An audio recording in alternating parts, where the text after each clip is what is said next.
Hola, profe. Bien, gracias. Hay poco quórum, ¿qué pasó?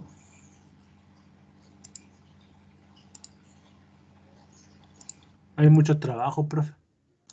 La Copa América, profe. También.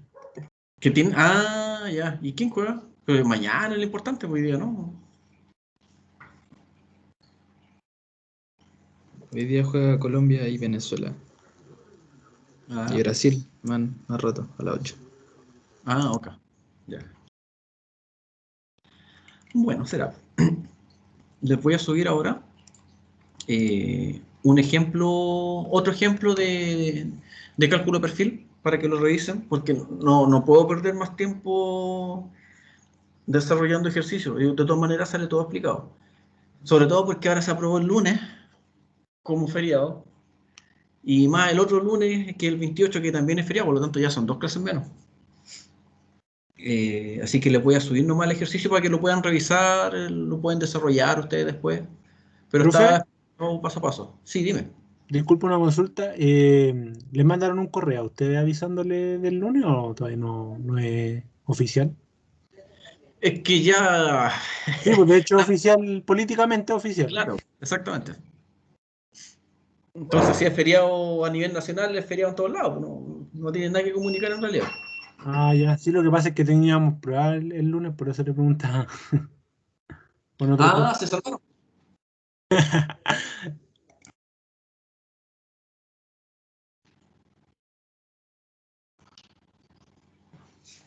Ya, les voy a subir al tiro ese ejercicio y vamos a empezar con las clases.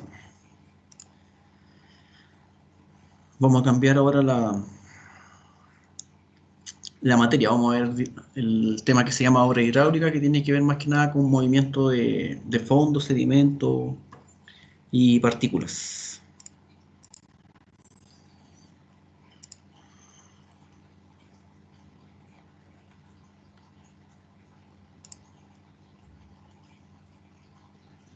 Hola, profesor, disculpe, ¿sabe que le mandé un correo hace una hora atrás? Sí lo vi. ¿Sí? Sí, Ya, genial. ¿Sí podía darme esa posibilidad? sí, pues más ratito Ya, profe, genial. cuando terminemos la clase. Ya, profesor, genial, muchas gracias. De nada.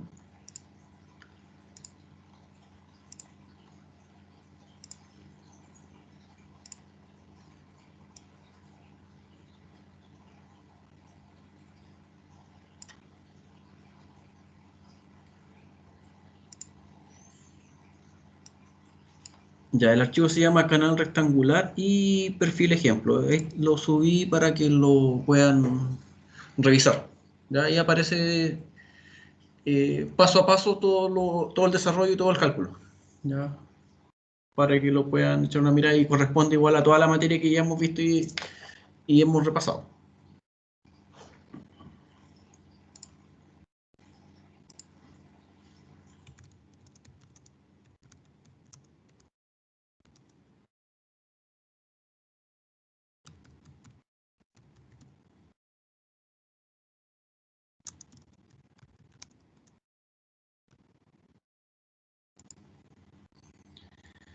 Ya.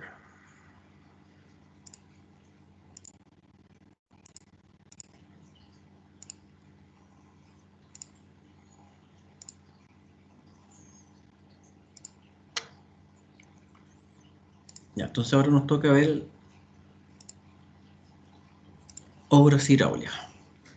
Bueno, pensando como introducción a lo que vamos a ver ahora, al final es como el compendio de lo que hemos visto hasta este momento, que son todas aquellas estructuras o construcciones que tienen por objeto fundamental el modificar de alguna forma el curso natural del agua para hacerla útil al hombre, sea para fines de utilización del recurso hídrico o para proteger sectores ribereños, por ejemplo.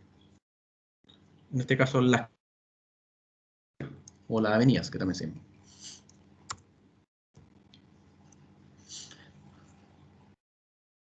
Encontramos diferentes tipos de obras, ¿ya? Y van a depender dependiendo, por ejemplo, la utilización que se le vaya a dar al agua o al curso y al tipo de obra también. Tenemos obras de almacenamiento, que son las presas o embalses, que vamos a ver en el próximo capítulo terminando obra hidráulica. Tenemos obras para el transporte de agua, canales, túneles o tuberías, que son cosas que ya hemos visto. Obras para el suministro de agua, abastecimiento a poblaciones, industrias, regadíos, que utilizan agua para generar energía, por ejemplo, que son las centrales hidroeléctricas.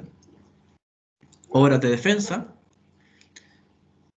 que corresponde a defensa ribereña, un casamiento, enrocado, que vamos a ver como ejemplo, y espigones. Y obras de conservación o mejora de la naturaleza, que puede corresponder a saneamiento, depuración de agua, embalses, cauces para pesca, sistemas recreacionales o de paisaje.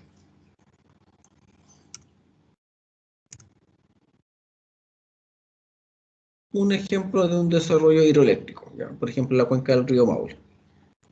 Si se fijan, tenemos la cuenca principal y una subcuenca.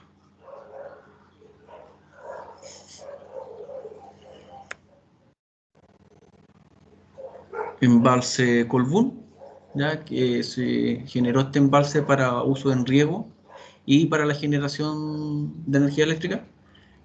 Si se fijan, esta foto es antes de generarse la presa o el muro de presa para embalsar el agua, donde se puede apreciar el contorno que va a adquirir el muro y después la situación actual del embalse Colbún.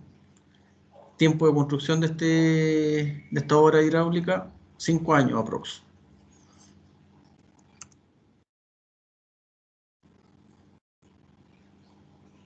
Componentes del tipo de presa. ¿Ya? Esto de todas maneras, esta materia la vamos a ver y la vamos a desarrollar cuando veamos presa y embalse, que es la última materia. Donde se puede ver que para el lado, por ejemplo, donde se obtiene el agua, o donde se acumula el agua, normalmente este espaldón que se llama de agua de arriba es impermeable, ¿ya? Este es el que se tiene que tener mayor cuidado en la elaboración. No tiene que permitir la infiltración por el muro ni por el suelo. Por eso también a veces se genera este muro que aparece acá, que es una pared moldeada, ¿ya?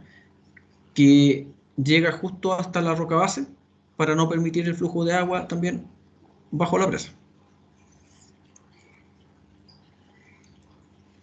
Entonces normalmente son presas de tierra.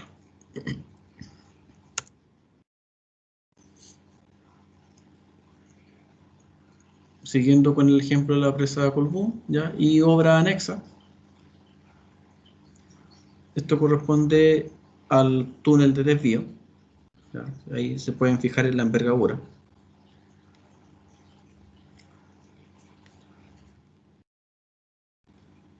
Obras de defensa, ¿ya? Por ejemplo, los enrocados, que se pueden colocar o que normalmente se ven envueltos con alambre, ¿ya? En los bordes ribereños, que también es una obra hidráulica. Canales que ya vimos, con o sin revestimiento. Una cuneta de una autopista o de una carretera, por ejemplo, esto también es una obra hidráulica de saneamiento. Una alcantarilla, ¿ya?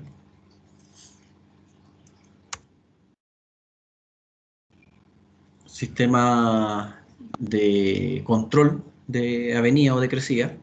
Por ejemplo, estos actúan como embalse de control aluvional.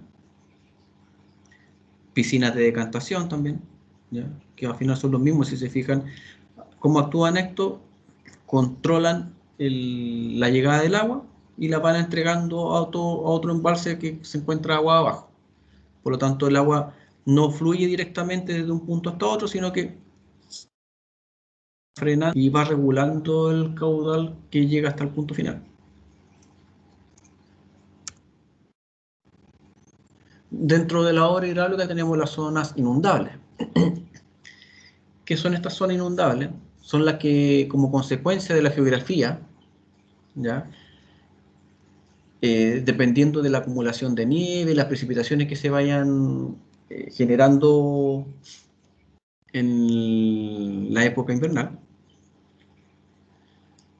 dependiendo también de la impermeabilización del suelo, qué tan permeable puede ser el suelo, qué tanta vegetación pueda tener. Cuando existe deforestación, por ejemplo, significa que no hay una vegetación que pueda retener el flujo o el escurrimiento superficial. Por lo tanto, puede generar peligro con las crecidas, ya que no hay nada que genere una detención del flujo, del escurrimiento. Se debe entender que el riesgo natural ya no es tal, sino que el fenómeno se genera lejos de áreas urbanas o habitadas. El riesgo aparece cuando los seres humanos ocupan espacios de áreas naturales que pueden verse afectados por este tipo de fenómenos, tales como la cercanía a cuerpos de agua, orillas de cauces naturales o zonas geológicas de baja estabilidad. Lo que pasó en Chaitén, por ejemplo. Más aún, la actividad humana puede agravar dichos fenómenos mediante la intervención del medio ambiente y la construcción en zonas de evidente riesgo. Entonces, acá se tiene que poner atención en la planificación urbana, ¿ya? Y el uso del suelo.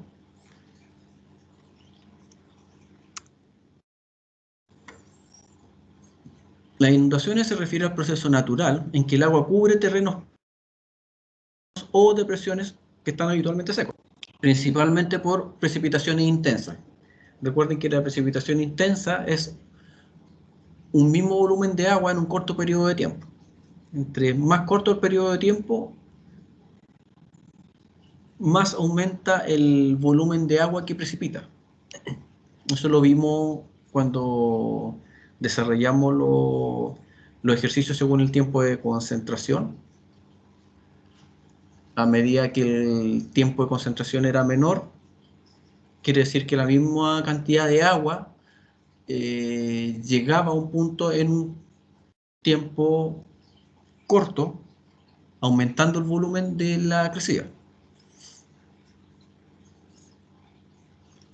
Las inundaciones ya fluviales son consecuencia de procesos climatológicos asociados a la precipitación o de hielos, e influenciados por la geología, la morfología, el suelo y la vegetación de la cuenca. Estas consisten en un aumento rápido del nivel de agua en el cauce, provocando el desborde y la inundación de zonas habitualmente secas, ocupando la llanura de inundación, franja, superficie de terreno adyacente al cauce. Normalmente este tipo de estudio ya se analiza con software. Normalmente los software más utilizados son el ECRAS y el IBER, donde normalmente el proceso que se hace es calcular los caudales, como lo hemos visto anteriormente, como en el taller 3, por ejemplo. Y se simula qué pasa según la topografía, qué pasa con ese volumen de agua adicional debido a la máxima o la crecida.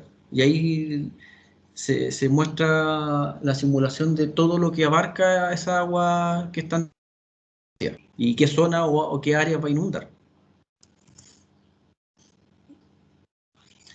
Entonces las inundaciones pueden ser por deshielo, ya que normalmente va a ser el derretimiento de la nieve o hielo acumulado.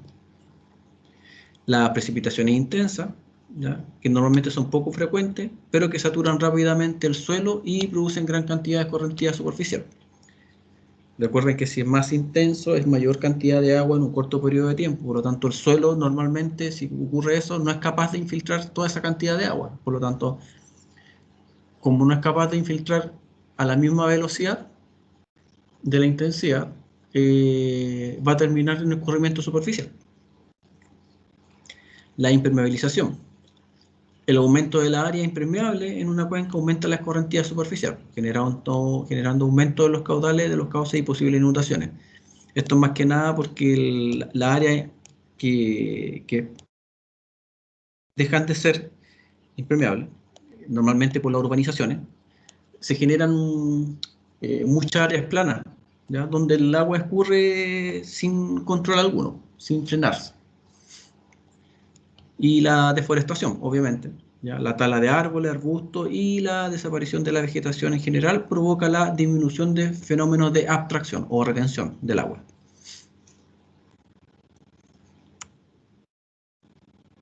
También puede deberse al rompimiento de presas, por ejemplo, rotura de dique o represa, ocupación de cauces, que normalmente es la ocupación humana de cauces que disminuyen el área efectiva por la que circula el agua, genera un incremento en los niveles de escurrimiento, pudiendo provocar inundaciones. Esto es cuando se ocupan, por ejemplo, las riberas, que se sabe que en algún momento la ribera puede venir una lluvia intensa y obviamente la ribera se va a ver inundada. Pero cuando se rellenan esos sectores de ribera para las construcciones, se genera el terraplén, se está disminuyendo en sí la sección o el área mojada. Por lo tanto, obviamente el nivel de agua en ese punto, en vez de extenderse hacia los costados, va a subir en altura y ahí va a producir inundación. Saturación de la napa subterránea, cuando se altera el uso de los suelos en un área dada, de manera que se infiltra mucha más agua que el suelo es capaz de retener, la napa freática sube. Y lo que también puede causar inundaciones. Normalmente acá se ve eso en el sector de Lampa, Colina, más o menos. En las zonas urbanas, las inundaciones tienen efectos adversos, ¿ya? En la medida en que afectan a las personas, sus bienes o la infraestructura urbana. Existen diferentes tipos de fenómenos que generan este tipo de efectos adversos, ¿ya? Los más masivos ocurren en las zonas inundables, cuando ellas están ocupadas por la urbanización. Y los ríos se ven afectados por grandes crecidas, generando la inundación de zonas extensas con velocidades bajas y alturas de agua que pueden ser relevantes. Obviamente, si la velocidad es baja, el volumen de agua va a tender a subir. También en las riberas de quebradas y esteros que entran en la zona urbana con pendiente importante y muchas veces no disponen de un cauce. Entonces, las inundaciones provocadas por ríos importantes, ya que están en contacto con las ciudades o que pasan por su interior, generando grandes zonas de inundación, muchas de las cuales se encuentran ocupadas por zonas urbanas y desarrolladas. Eso es claro ejemplo de la fotografía que está abajo, por ejemplo. La inundación por desborde del río Andalién. Ya está acá. Entonces, ahí viene el cauce del río y se desbordó. Y el caso también de un aluvión. Esto es porque las quebradas están muy cerca de la zona urbana y no hay ningún elemento que pueda controlar ese tipo de desborde.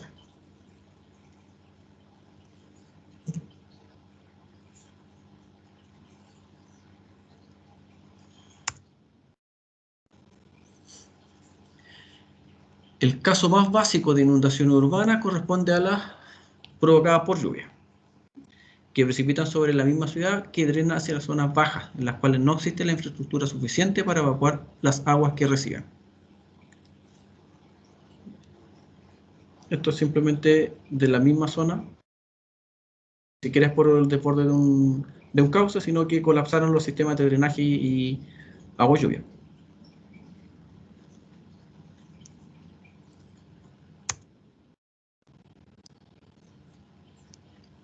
Muchas obras hidráulicas, ¿ya?, tienen contacto directo con las corrientes naturales, como lo son los ríos, quebradas o esteros. Por ejemplo, las bocatomas, que captan las aguas de un río, estero o lago para conducirlos para su utilización, ya sea en el riego de los terrenos agrícolas, ya en la generación de energía o con fines de abastecimiento urbano. También cabe mencionar las obras de defensa ribereñas, que también las vimos anteriormente, como lo enrocado, que son los que protegen a las poblaciones ubicadas en la cercanía. Y no solamente a la población, sino también obras de infraestructura. Otro ejemplo muy común es el de un puente, ya que une las dos orillas del río, donde la superestructura de un puente tiene apoyos denominados machones o cepas, en contacto directo con el escurrimiento. También hay obras que devuelven el caudal líquido al río, ¿ya?, que son las obras de descarga. que usualmente quedan en contacto directo con una corriente natural.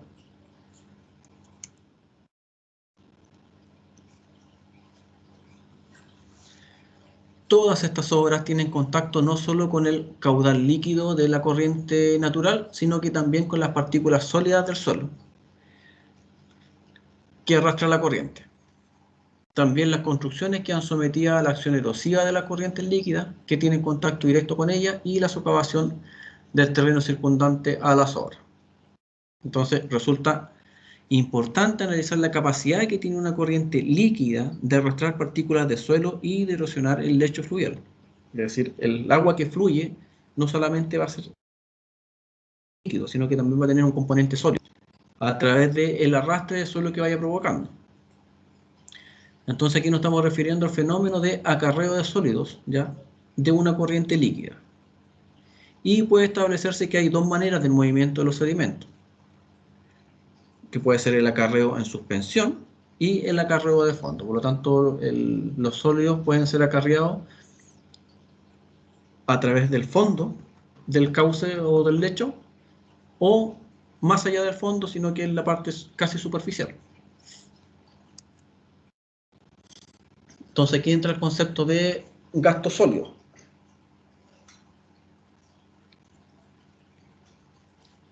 Este tema se denomina corrientemente transporte de sedimentos. Los sedimentos son la arcilla, limos, arenas, gravas y piedras que se mueven junto con el caudal líquido, que es lo que nosotros conocemos normalmente como agua. Las dos primeras categorías indicadas, que vienen siendo arcilla y limo, son sedimentos cohesivos, ¿ya? En cambio, las arenas, gravas y piedras son sedimentos no cohesivos. Normalmente, el lecho fluvial, ¿ya?, de un río denomina los sedimentos no cohesivos. Dominan. Es decir, en un cauce natural, normalmente lo que vamos a ver son los sedimentos no cohesivos, es decir, la arena, grava y piedras. El movimiento de los sedimentos se efectúa por el fondo, ¿ya? Las partículas se mueven a salto, o se deslizan o ruedan por el fondo y otras se mueven en suspensión. Con una baja velocidad, las partículas del lecho no se mueven. Es decir, si el cauce, el volumen de agua pasa lentamente, no se van a mover los sólidos en el fondo, no va a haber agarrado al fondo. Pero si aumenta la velocidad del escurrimiento, también se va a iniciar el movimiento de las partículas sólidas o el gasto líquido.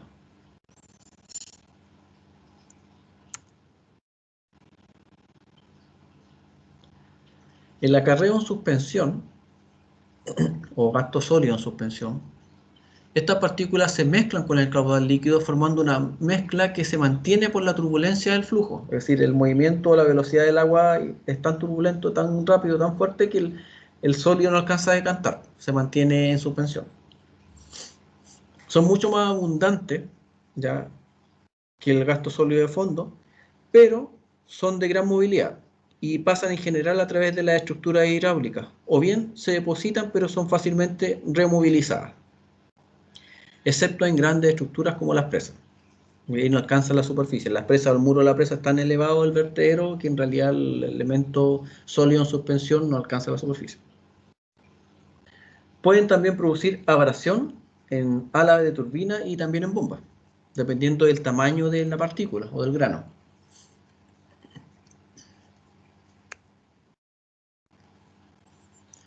La mayoría de los sedimentos naturales tienen una densidad similar a la del cuarzo, ya que típicamente es de una densidad seca o densidad sólida en realidad, ρS o ρ sub S, de 2,65 toneladas por metro cúbico. La propiedad más característica de una partícula de sedimento es su tamaño, ¿ya?, que lo denominamos ds, diámetro del sólido. Las partículas naturales tienen formas irregulares, ¿ya? En general, las partículas no son esféricas, ¿ya?, sino que se acercan más a un elipsoide.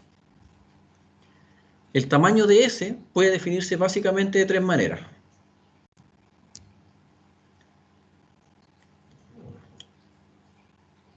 del tamaño de la criba o del tamiz, el diámetro del sedimento o el diámetro nominal.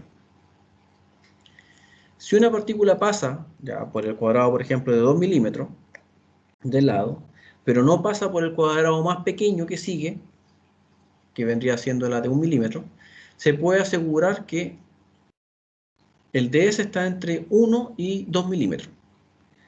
De acuerdo a la definición, el tamaño de la partícula sería de ds igual a 2 milímetros, porque pasa por 2, pero queda retenido en 1.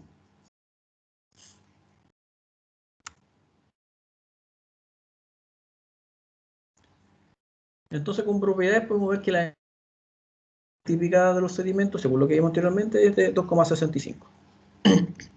Y la densidad relativa, según la densidad del agua, que es 1, quedaría como densidad relativa igual a 2,65.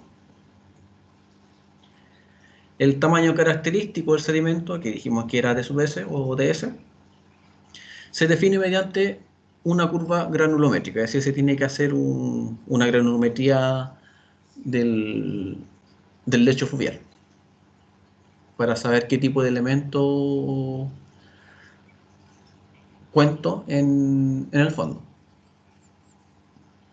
Y ahí podemos ver cómo se va clasificando según el tamaño de la partícula. ¿Ya? Recuerden que de limo a arcilla es cohesivo, son partículas finas, y de arena hacia abajo ya hablamos de solo no cohesivos, que ya no son tan finas, por lo tanto no se adhieren entre sí, no se aglutinan y se separan fácilmente. Hay un ejemplo de un análisis de granulometría en una calicata, donde si se fijan acá en esta curva granulométrica, ya ahí se ve representado el D50. Es un valor característico de la curva granulométrica, ¿ya? El D50 que aparece acá, que es el valor que indica que el 50% en peso del material tiene un menor tamaño. Es decir, un valor similar es el que corresponde al tamaño medio del material, dm, que vendría siendo el valor de acá, dm. Si se fijan, están casi o bien cercanos entre sí.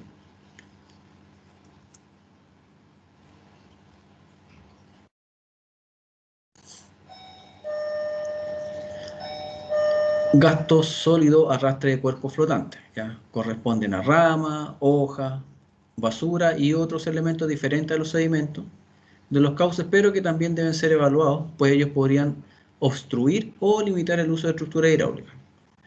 Entonces estos normalmente se suelen controlar mediante las rejas hidráulicas, que es todo lo que pueda flotar, que no corresponde a los gastos sólidos de partículas que vimos anterior, limo, arena, grava.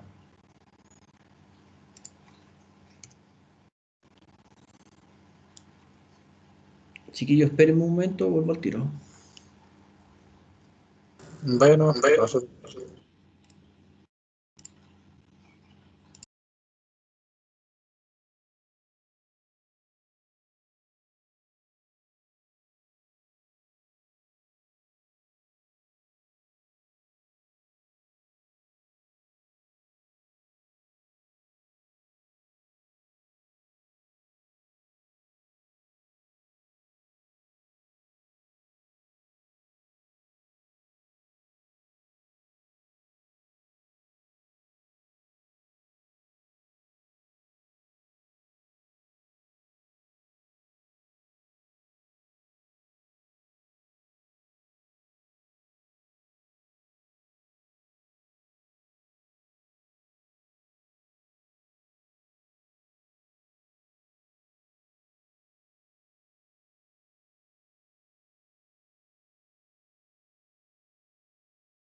Y ahora sí, chicos, perdón.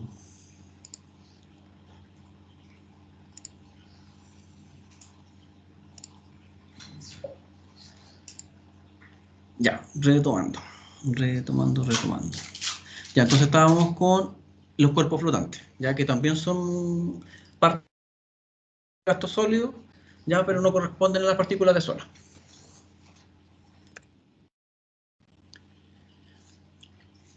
Dentro del gasto sólido lo encontramos con la velocidad de caída de una partícula de sedimento. En un fluido en reposo, una partícula suspendida, más pesada que el agua, cae necesariamente con una trayectoria vertical de caída. Pero eso es cuando el fluido está en reposo. La velocidad de caída corresponde a la velocidad terminal de equilibrio. En esta situación existe equilibrio de las fuerzas que actúan sobre la partícula en su movimiento descendente. Estas fuerzas son peso de la partícula, fuerza de flotación o empuje y fuerza resistente al movimiento o la fuerza de roce. Entonces una partícula esférica, que se asume como si fuera esférica el diámetro de la partícula, que sedimenta en un fluido en reposo, adquiere una velocidad de caída W sub 0, que se determina con la condición de equilibrio de la fuerza sobre la partícula, planteando la condición de equilibrio. Por lo tanto, tenemos el peso de la partícula descendente, es decir, hacia abajo, menos la fuerza de flotación de la partícula, que es el empuje del agua. Por eso acá es gamma sub S, que es del sólido, y el otro solamente gamma, que viene siendo del agua, menos la fuerza de roce, ¿ya? O la fuerza resistente al movimiento. Y todo eso, la sumatoria tiene que ser igual a 0. Entonces, despejando la velocidad de sedimentación, encontramos esta ecuación. Por lo tanto, con esa ecuación nosotros encontramos la velocidad de caída o la velocidad de sedimentación.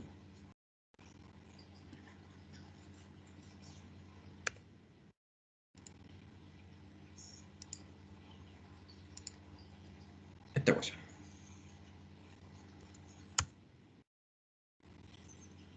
En la ecuación anterior, C sub D, que es el coeficiente de arrastre, que es una función del número de Reynolds y de la forma de la partícula, que simbólicamente se asume como si fuera una esfera.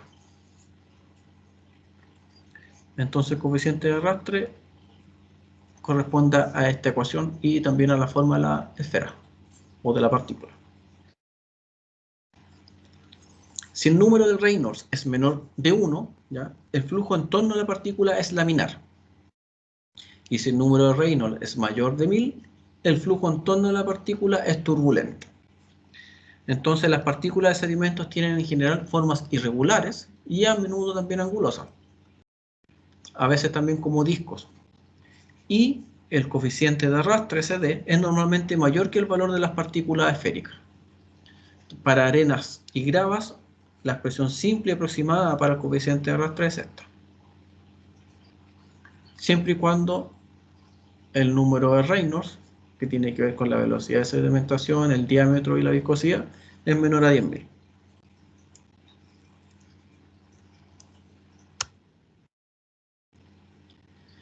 Reemplazando el valor del coeficiente de arrastre de la ecuación anterior en la expresión de la velocidad de caída o la velocidad de sedimentación y resolviendo mediante iteraciones, se obtienen los valores indicados en la siguiente tabla, en esta tabla 1.4, y que entrega la velocidad de caída de partículas de diversos tamaños o la velocidad de sedimentación, que es lo mismo. Entonces, por ejemplo, según el diámetro de la partícula, puede tener una velocidad de sedimentación. Por ejemplo, si el diámetro de la partícula es de 5 milímetros, la velocidad de sedimentación es de 27 centímetros por segundo, o 0,27 metros por segundo. Existen otras tablas, según otros experimentos, por ejemplo Engelund y Hansen, que también entregan valores similares, según el diámetro de la partícula.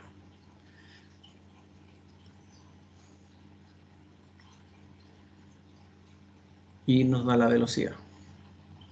Si se fijan es bien similar. Por ejemplo, 0.5, la velocidad es 7.1 centímetros por segundo. El 0.5 está aproximadamente por acá.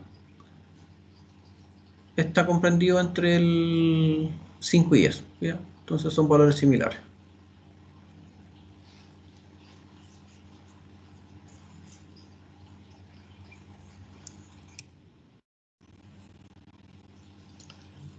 Otra relación experimental fue propuesta por Chen en el 97 para el coeficiente de arrastre, o C sub D, de sedimentos naturales. También nos vamos a encontrar dentro de este tipo de elementos el ángulo de reposo. El ángulo de reposo es una característica física de un material ya, que sedimenta, secado previamente y acopiado sobre una superficie plana. El ángulo de reposo es una función de la forma de la partícula y el que se incremente con una angularidad y se designa corrientemente como phi sub s. Usualmente el rango es de 26 a 42 grados para la arena y varía entre 26 y 34 grados aproximadamente. Son como los valores normales, 26 y 34. Por lo tanto, se vendría siendo más o menos los grados del ángulo de reposo, o phi sub s.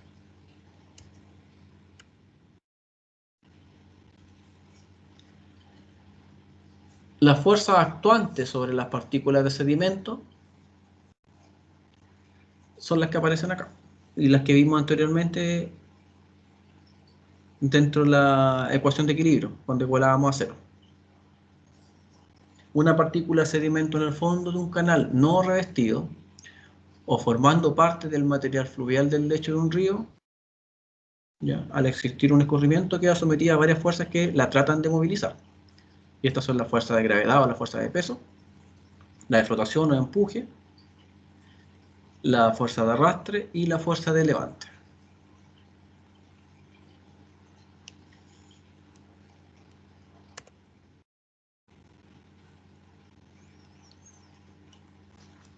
Sedimentación. ¿Ya? Dentro de todo lo que vimos que tenía que ver con la velocidad de caída o la velocidad de sedimentación, ya entra el desarenador. Los desarenadores ya son obras hidráulicas que sirven para separar, es decir, para decantar y remover, que es evacuar, después de ser decantado, el material sólido que lleva el agua de un canal. Entonces sirve más que nada para separar lo sólido de lo líquido, que normalmente las partículas de agua o este tipo de elementos se utilizan para filtrar o purificar los sistemas de agua potable.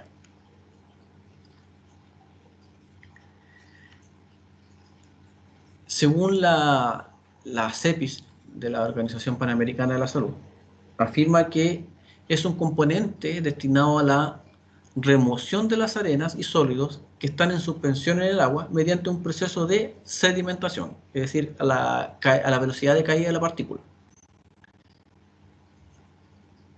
Los desarenadores son estructuras ubicadas a continuación de una captación de agua y que permite remover partículas como arena, arcilla, gravas finas y material orgánico de cierto tamaño contenidas en el agua, que ingresa de una fuente superficial. Es una estructura casi obligada y el objetivo principal es proteger las líneas de conducción, equipos y accesorios instalados agua abajo de la captación, evitando problemas de erosión o acumulación de materiales sólidos. Los desarenadores eliminan todo aquello sólido en suspensión con un peso específico igual a los 2,65 que vimos, que correspondía a la densidad relativa, y un tamaño de partícula superior a 0,15 o 0,2 milímetros de diámetro.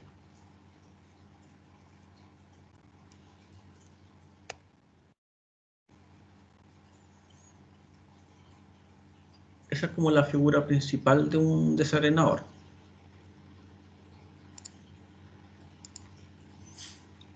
Donde el agua de la captación llega por este costado, pasa por la compuerta de admisión, pasa por el sistema de reja también, luego de cribado. Dentro de esta compuerta de admisión pasa el flujo del agua, ¿ya? Se ralentiza el flujo de agua. La idea es que el agua alcance velocidades mínimas, cosa que la velocidad del flujo que va en esta dirección sea menor a la velocidad de sedimentación o de caída. Velocidad del flujo y la velocidad de caída, que es la forma vertical, o V sub S también, que puede ser de sedimentación.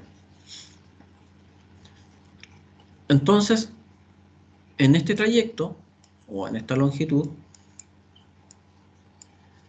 lo que pasa es que el flujo de agua, que ya viene con todos los sedimentos en flotación o en acarreo superficial, pasa el agua y tienden a decantar los sólidos y se van a quedar en el fondo. Por lo tanto, en esta especie de vertedero que hay acá, que va a ser la parte ya superficial del agua, va a caer el agua ya limpia de los sedimentos.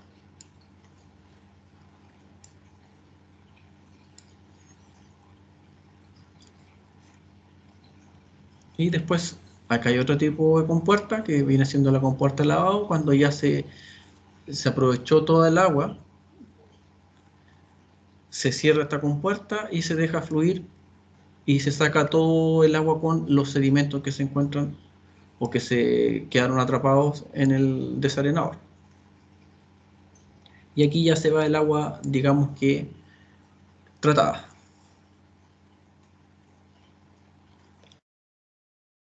Tenemos la fórmula de Cam, por ejemplo, para la velocidad del flujo, que depende de A y del diámetro de la partícula.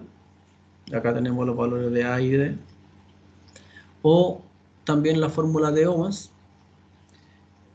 que me entrega la velocidad de sedimentación, que es el mismo W sub 0 que vimos anteriormente.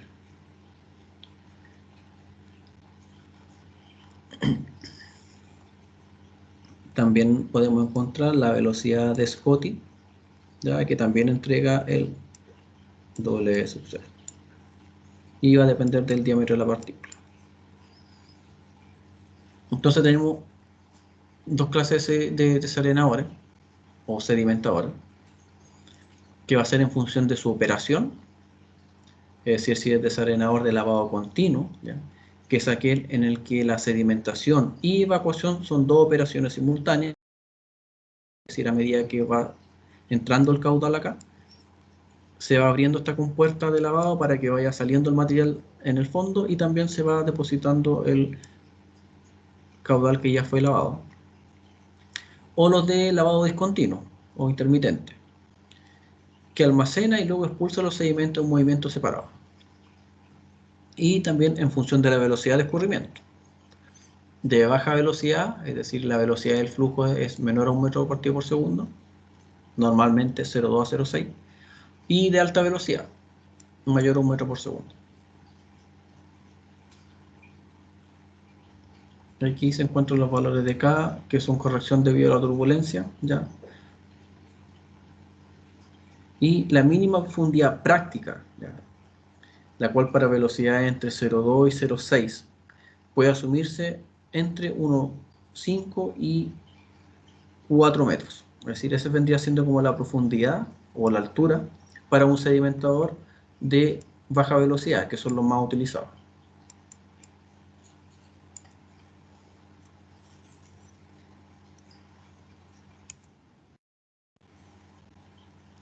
El desarenador ideal o modelo de Hazen y Cam, que similar a lo que vimos anteriormente, es esto mismo, ¿ya? Luego tenemos la zona de entrada, donde se va generando la zona de sedimentación o la retención de partículas. Donde se fijan que la componente que tenemos es la velocidad del fluido en sentido horizontal, que va en directa relación con la longitud, y la velocidad de sedimentación, que es en vertical, que va en directa relación con la altura. Por lo tanto, acá está la relación descrita anteriormente. Entonces la velocidad de sedimentación va a depender de la relación de altura y largo, es decir, de h partido por L, de la pendiente en realidad, y la velocidad del fluido. Si se fijan, al final lo que genera estas dos componentes, es decir, la caída, que era W sub 0, y la velocidad del fluido, genera esta pendiente. La idea es que el desarenador lo que permita es que esta pendiente toque el suelo. Cuando toca el suelo, termina mi desarenador. Y ese es cuando toca el suelo, es cuando ya alcanza la longitud L. ¿Ya? Y estas son las fuerzas que actúan: la velocidad de sedimentación, la velocidad de caída o el omega, W sub 0, está en relación del diámetro de la partícula, el peso, empuje y fuerza de roce.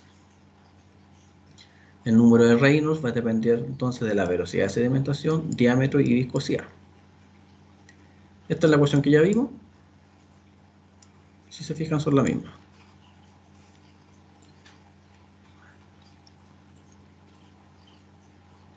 Ahora se puede despejar el BF, ¿ya?, en función del caudal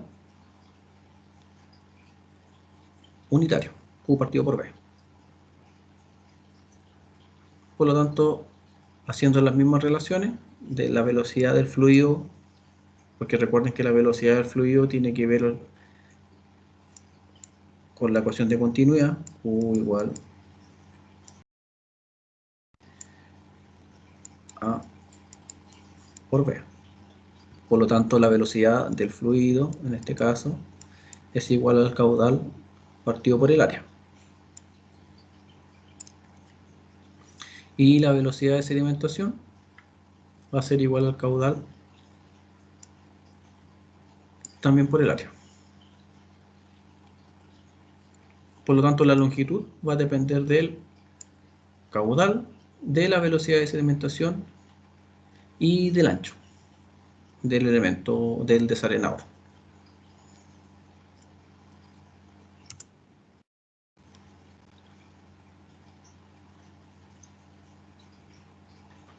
Coeficiente de arrastre, ya que el CD, lo podemos obtener también de tabla. Por lo tanto, según el diámetro de la partícula, que aparece acá, según la velocidad de sedimentación, θ sub 0, voy a obtener una velocidad de arrastre, que es el coeficiente CD. Tengo los parámetros también de A y N en función del número de Reynolds. ¿Por qué? Dependiendo del número de Reynolds, me voy a encontrar con tres situaciones. Voy a estar en la zona de Stokes, la zona de transición y la zona de Newton, donde se van a ocupar tres ecuaciones distintas para el coeficiente de arrastre, que es el C sub D, o C sub D acá. Por lo tanto, dependiendo del número de Reynolds, voy a cambiar los datos de esta ecuación. Si se fijan, es ese coeficiente de arrastre igual B partido por N R sub N. Y cada una o cada uno de los valores, según la fórmula y según el número de Reynolds en el que esté, obviamente voy a tener que calcular el número de Reynolds antes de, me va a entregar los valores de A o los parámetros A y N para ser utilizados en cada una de las ecuaciones, según el número de Reynolds. Número de Reynolds, recuerden que es el diámetro de la partícula por la velocidad de sedimentación partido por el coeficiente de viscosidad y velocidad de sedimentación. Y con eso voy a obtener el CD, coeficiente de arrastre.